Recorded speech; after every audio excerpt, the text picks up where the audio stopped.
Today, death feels outsourced, sanitized, handed over.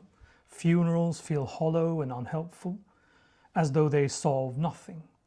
But what makes a good death, and what makes a good funeral? If you were to plan your own pagan funeral, would you even know what to do? That's what we're about to uncover, so let's dig into it and unearth the answers.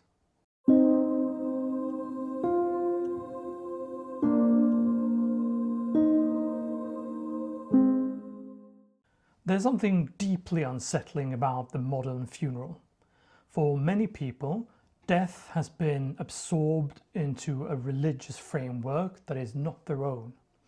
The language, the symbols, the theology, heaven and salvation, sin, they feel inherited from somewhere else. And even for those who are not religious at all, funerals often feel abstract, sanitized, and disconnected from ancestry. So a growing number of people are asking a quiet but powerful question. Can I have a funeral that is truly aligned with my ancestral roots? Not Christian, not Abrahamic, not generic, but rooted in the traditions of my own forebears. And yet, when people begin to explore that idea, they quickly run into uncertainty. Is that even possible legally? What would it actually involve? What did our ancestors really believe about death? What did they think the dead needed? What made a good death in Indo-European tradition? And underneath all of that is something deeper, a feeling of being out of control of our own death, out of control when a loved one dies, unsure of what to do, unsure of what is right, unsure of what our ancestors would have done. But here's the truth. For most Indo-European pagan cultures, death was not passive. It was not simply God will take care of it. It was an active transition, a dangerous threshold, and the living had responsibilities. The dead needed specific things. A funeral was not a symbolic farewell. It was a structured act that ensured that the soul found its way, that the cosmos stayed balanced, that the family remained in right order, that the ancestors were strengthened, and that the dead didn't wander, and so on. Across Germanic, Celtic, Balto-Slavic, Greek, Roman, and Indo-Aryan and Indo-Iranian traditions, we see recurring patterns, different in expression, but unified in structure. Death was a transition. Identity continued, status continued, the relationship between living and dead continued. And when those things were neglected, then the dead didn't rest well.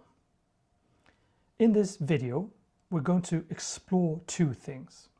First, what the ancient Indo-Europeans actually believed about death and funerals, what the deceased needed for everything to go well, and second, what that means for us today.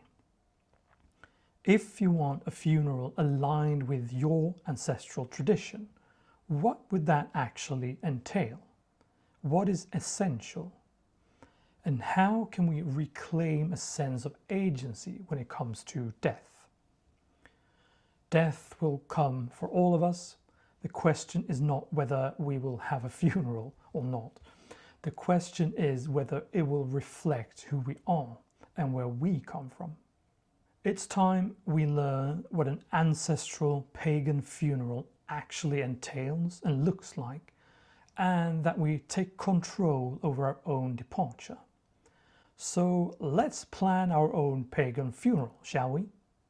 But first of all, before we plan our pagan funeral, we first need to understand that we can't recreate an Indo-European funeral unless we understand how Indo-European peoples viewed death and the afterlife itself. How often I hear people say, I don't want to die, I want to live forever. And to you who've ever said that, I can delight you with the calming words that you will. But the question here isn't really about whether you'll live forever or not, but rather what you really means and how you're going to live on. It's not that simple as that you yourself, the person you are today, who looks the way you do right now, simply go to a new place that will be your forever home. That's not going to happen. In the Norse poem Håvamål, we hear Odin say that cattle die, kinsmen die, you yourself will die, but the good name never dies of one who has earned glory. Cattle die, kinsmen die, you too will die, but I know one thing that never dies, the glory of the great dead. Basically, that most of us will perish, but that we consist of a multitude of parts, and that at least two things live on. And this rhymes very well with the complex Indo-European spirituality and view of existence and the self. Let's go to our oldest ancestors, the Proto-Indo-Europeans. They divided the person and the self into at least three separate components. Each of these parts can then be divided into several other elements, but I'm going to try to explain this as simple as possible. First of all, Indo-European paganism is able to hold multiple thoughts simultaneously. We can therefore understand that something can be eternal both within and outside or beyond the physical realm. One does not exclude the other. The first part of oneself is the most obvious one, the material world and your own vehicle or mechanism for being in this world, the physical realm. That of the conditioned existence, your body, your senses, your thoughts, your mind and memories, your understanding and your reasoning, the animal instincts, the earthly and carnal desires, and so on. These things obviously perish when we pass away. In the earlier strata of Indo-European spirituality, this element of the dead person is taken by the Lady of Death, she who pulls us down with her noose and covers us, the coveress. One can say that within the physical realm, our actions and memories will always exist somewhere, but if we're not extraordinary heroes or spiritual beings, it would take a significant action and measures to remember ourselves and overcome that amnesia we've incurred after crossing the rivers to the death realm. So to us as human beings, that too is volatile and perishable. The second component of the self is all about the words Odin told us earlier. The Proto-Indo-Europeans call this one kléwos. I'm sure you've heard this before, like in the Greek kles or kléwos, like in Heracles or Hercules, in the Celtic klu, or in the Slavic slava. Well, the whole word Slavic stems from that. This literally means fame, or what's been heard of you, or the name you've made for yourself. To be remembered by name, for good or bad, individually and as a people. We can also look at it as cause and effect. So one's character, wisdom, experience, knowledge, virtues, growth, and your actions. So, for example, are you known for great and selfless deeds? Did you follow your calling? Did people see you as a role model? Has it been heard of that you did the right things, great things? Were you one of those who performed the offering rituals in a correct way? If the previous component of ourselves is perishable, then it's easier to understand this very desire for recognition, to live on through imperishable honor, glory, and fame. Kléwos is the divine in us, telling us to do beautiful deeds, to accomplish something in life, to follow and excel in your calling. We use our temporary vehicle for honorable or dishonorable actions. This component is why oath swearing, boasting, poetry, storytelling, songs and hymns and bards and scouts, etc. is essential in Indo-European spirituality. As long as someone, so to say, sings your name, you cannot die. This is obviously also the very origin of and reason for ancestor veneration. You live on both through progeny, your lineage, words about you within the community, and through your descendants' offerings to the dead. You might have noticed that in the works of J.R.R. Tolkien, songs and music is always heard when the elves are present. And elves, alfar, obviously means ancestors, those who shine the brightest. So one can say that this part of the self is both immortal in the physical realm and moves on to the ancestor realm. The third component of the self is the closest we get to a divine soul in the modern sense. Among our early Indo-European ancestors, this part is always associated with divine breath and wind, like Sanskrit Atman and Aniti, and here we can actually draw a parallel to modern German Atem and Atmen, which actually means breath and breathe. We have Latin anima, Greek animos, etc. This is the animating divine breath within.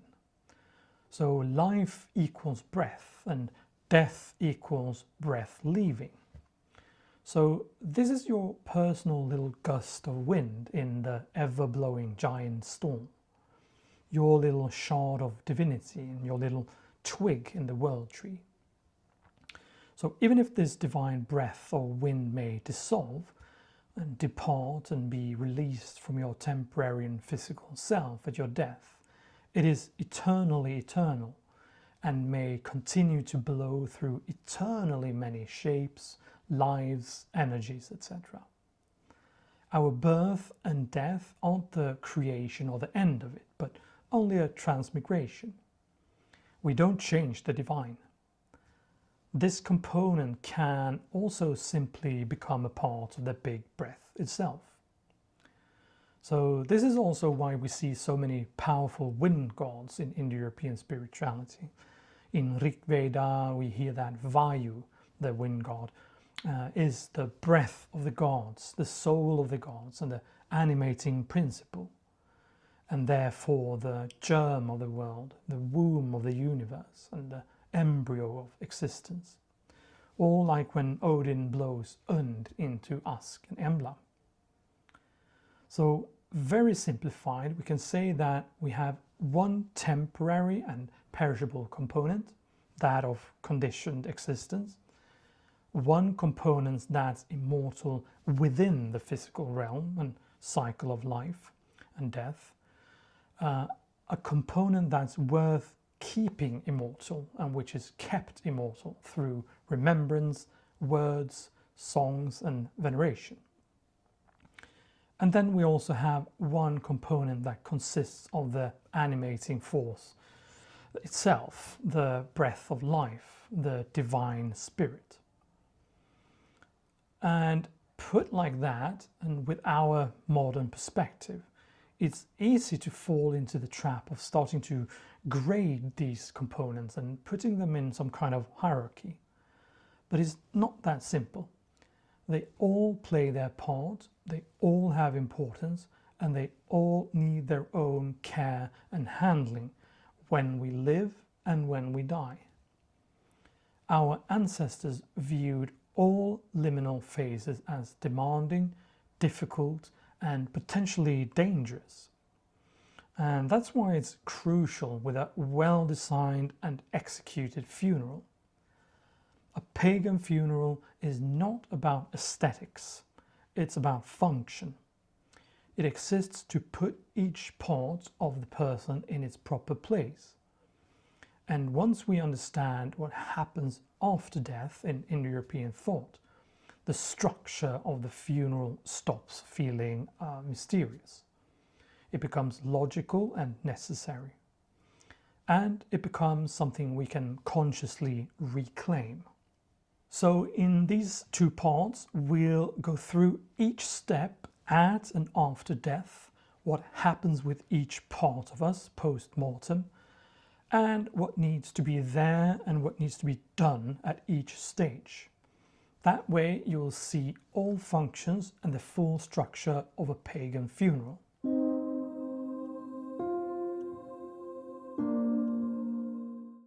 In Indo-European pagan traditions, death is not annihilation, it is separation.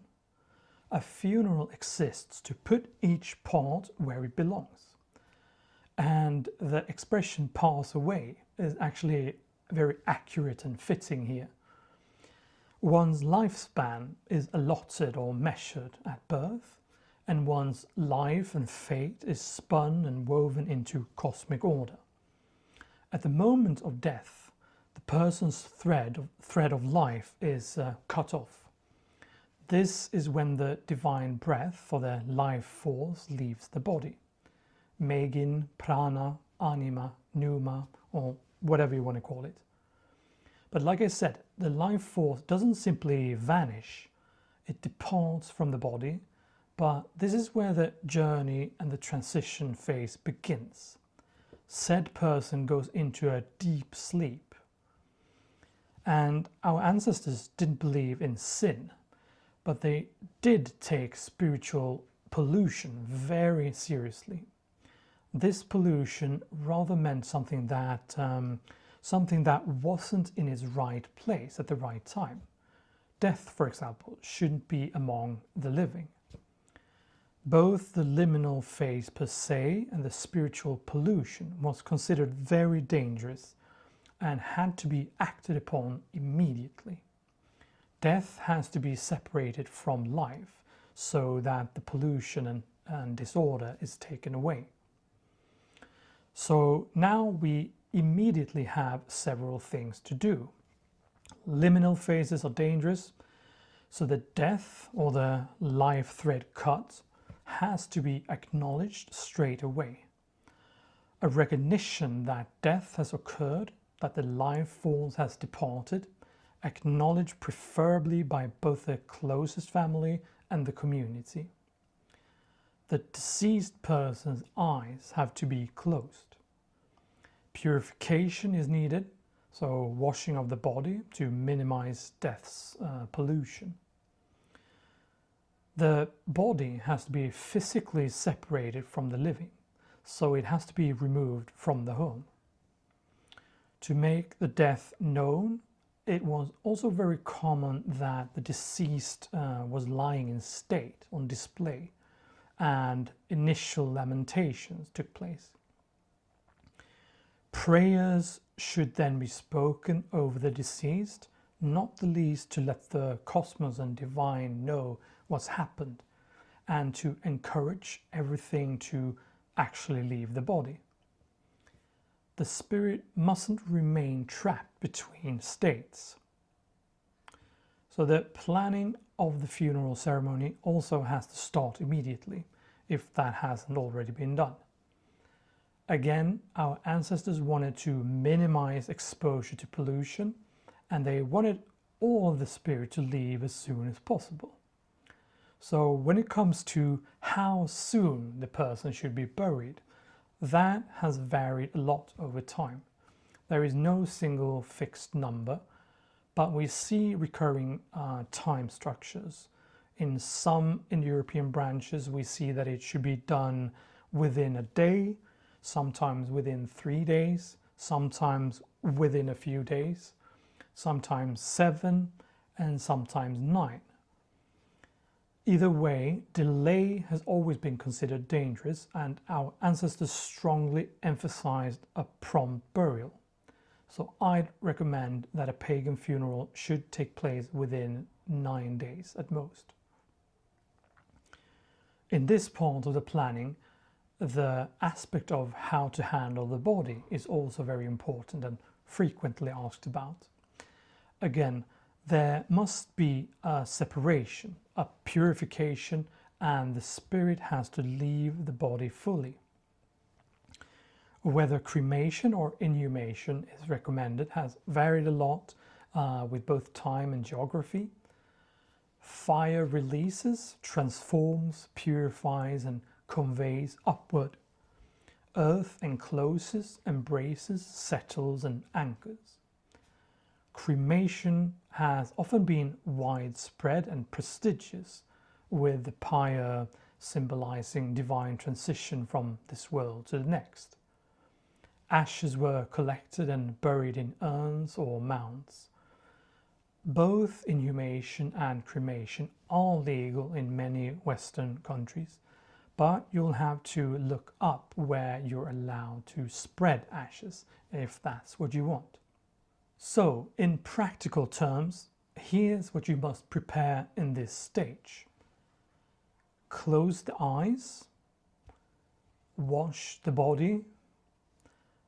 The death needs to be publicly acknowledged. Remove the body from the main living area.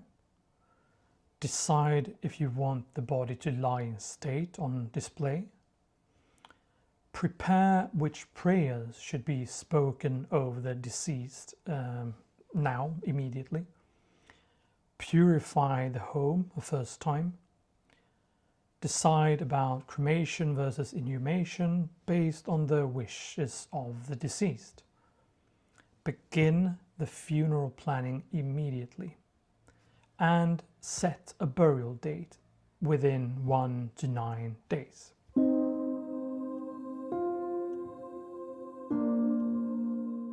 And since we're in this planning phase, I might as well continue by covering where to place the dead, the dwelling place, the grave, the marker, etc. If step 1 was about that the dead need to be separated from the living properly and swiftly, then the second thing they need is a dwelling place. After everything I've said about the personality, character, and spirit leaving the body, that is perishable, etc., it might sound a bit paradoxical and contradictory when I say that among all Indo-European branches, there still seems to have been a chthonic aspect of the dead person that actually remained, something that actually did remain and lived on here among us. So some kind of chthonic presence tied to the body and burial place. An aspect and place at which one could communicate with the deceased, where he or she could be venerated, given and accept offerings and so on. This chthonic aspect of the dead that's actually living on where he or she is buried is clearly tied to the second component of the self mentioned earlier, the kléwos. So the name and fame of the deceased has moved on to the shining ancestors, but there seems to be a part that remains, which is quite obvious when we see the importance of the ancestor cult and the spirits of the place. There are, for example, archaeological examples of excavated houses where the same family has buried and venerated ancestors in the same spot continuously for 1,000 years. You wanted the ancestors' clothes, both for protection but also to be able to keep them happy. So yes, the gravesite and grave is very important. The grave becomes a home and a power point for communication, veneration and protection. It anchors the dead to land and lineage. not necessarily as the full conscious personality, but as a presence. The dead need a grave, a marked and remembered burial site. So how do we give the dead a place where they're happy and pleased, for them not to be restless and unsatisfied?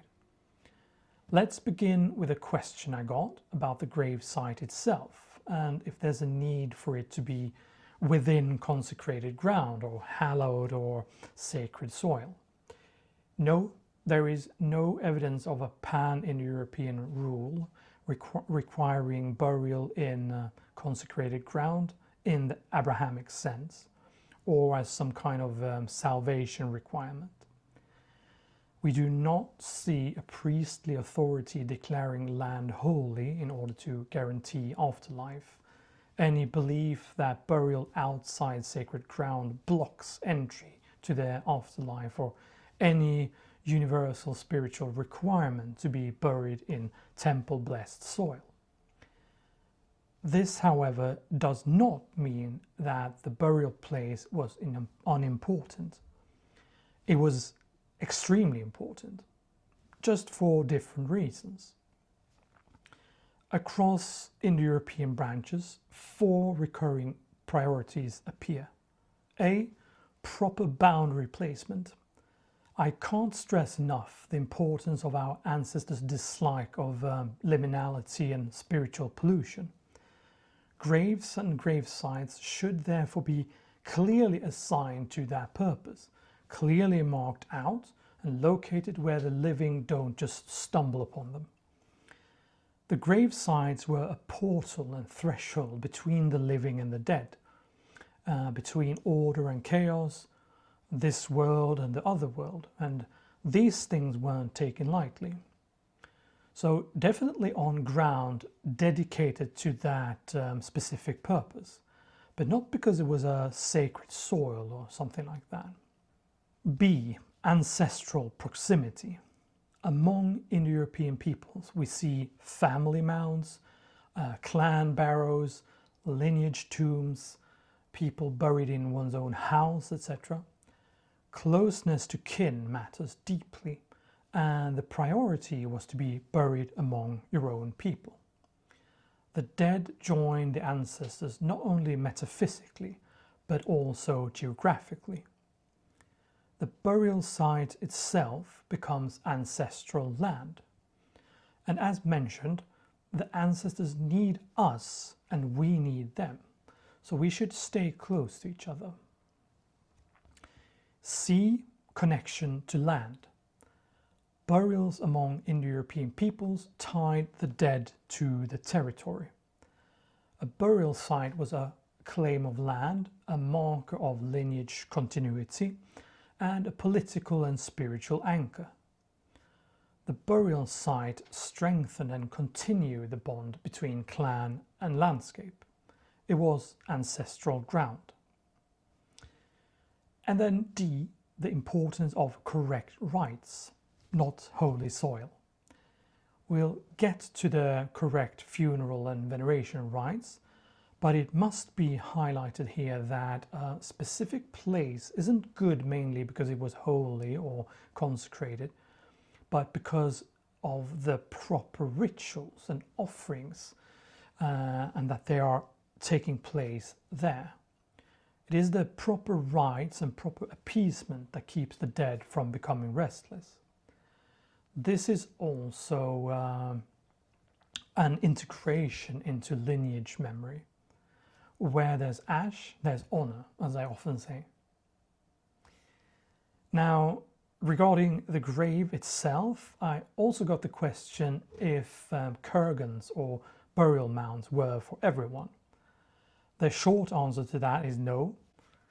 In most Indo-European societies, large mounds were reserved for elites, chieftains, warriors, rulers, or prominent families. The size and monumentality of the grave reflected status. Big burial mounds were status markers, a sign of who actually inhabited the land, and that's to say a territorial claim. It was a sign of ancestral presence, an elevation of the ancestor above the landscape, and a way to place the dead closer to the divine realm. A king might receive a massive barrow visible for miles. An ordinary person might receive a much simpler grave nearby. And across Indo-European cultures, we see enormous variation in burial practice. Some used individual mounds, others used flat graves, smaller mounds, stone settings, urn fields, or collective cemeteries. What mattered most was not the monument itself, but that the dead were properly handled, properly placed, and properly integrated into the lineage. So when deciding how the resting place will be marked, if it will be marked at all, what matters isn't primarily aesthetic preference, but what the marker does, socially, territorially, ritually. A marker isn't decoration, it's a statement about continuity. A tombstone or a carved marker is durable and legible across generations, and easy for descendants to locate and maintain. It preserves the name, and in a culture centered on imperishable fame, that matters. But nowadays, it's also often standardized and constrained by cemetery regulations, so that's something to think about. A burial mound is deeply rooted in Indo-European tradition and a powerful symbol of ancestral continuity. At the same time, it's rarely permitted in modern urban context and may require significant labor and cost. It should be added here that most people didn't get their own burial mound, but are resting close to or just next to a burial mound, with a person and place they wanted to be associated with. So that could be an idea. They're actually building the first burial mound in Sweden now. Well, the first in a long time. Then we have a natural marker like a tree, a grove, a stone circle or cairn. It integrates the dead into natural cycles and is spiritually aligned with earth-based traditions. But on the other hand, it may be restricted by local burial laws and might also be less durable as a name-bearing monument unless inscribed. Some other practical considerations are: is this legally permitted in my region? Is the land privately owned? Are there any zoning restrictions? Will future generations have access? Very important. Can it realistically be maintained? And is it financially feasible? Romantic symbolism means nothing if the marker cannot endure in practice. A powerful mound on land your descendants cannot access will not function as a lineage anchor. A tree planted illegally may be removed. A marker placed in a cemetery that prohibits ritual gatherings may limit future rites. So you have to think long term. Ask not only what do I want, but also what will stand and what will still be reachable 50 years from now, 100 years or 1,000 years from now. That said, here's what you must prepare in this stage. Select a grave location, family land, cemetery, mound, etc. Choose the marker, stone, mound, wooden post, carved symbol, etc. Prepare final words to be spoken when the body or the ashes is placed. This was the first part about pagan funerals. I don't want to make this too long because it's a lot of information. So this is part 1, and you'll also find part 2 on the Harminger platform.